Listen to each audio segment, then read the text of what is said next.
Dr. Kale, why choose neurofeedback? Actually, the answer is very simple and straightforward. 45 years of research. Over that time, the results from neurofeedback have consistently improved. The efficacy rates get better and better, such that now neurofeedback is a level 4 or 5 intervention for many psychological disorders which we don't have other high-quality interventions for. Anxiety, depression, ADD, ADHD. By the way, level 5 is as good as it gets.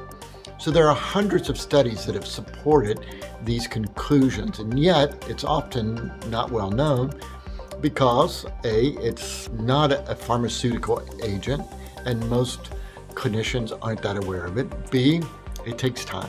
It's not a quick fix, and we're a society that tends to like those quick fixes. But unlike therapy, medication, other treatment techniques, and the research is really clear if you look at this, by the way, things might improve for a bit, but when you're in therapy, a year later, most people are worse than they were when they began therapy.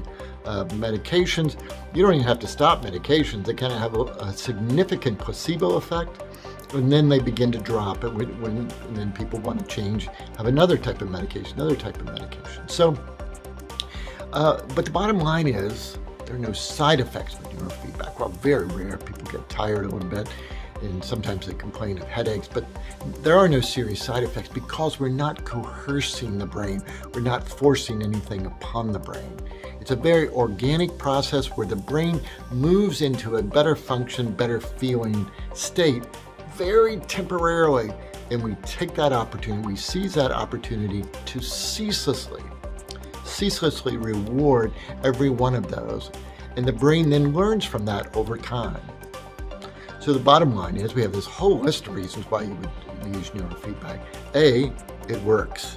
B, there aren't side effects. C, it's sustaining. The results last typically, and most of the follow-up studies suggest, because what's happening is we've taken a brain that was locked down, right? It's kind of working against itself. And as we free it up with neurofeedback, it appears that in many cases, that brain is functioning better 6 months later or a year later.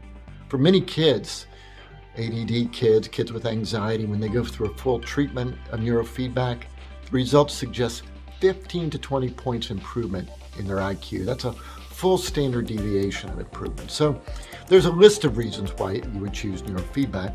Keep in mind that neurofeedback produces this incremental change over time, incremental improvements. And so if you imagine a stock chart where the stock is going up, right? That's what it looks like. It's sort of a little bit of jumps, a little bit of jumps, and then dips and jumps, but it's not a straight course. It never is.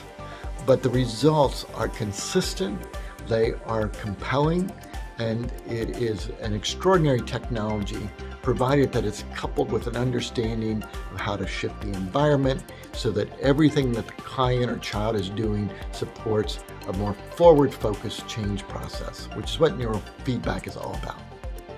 Hope that helps. If you have any more questions, feel free to reach out. Take care now.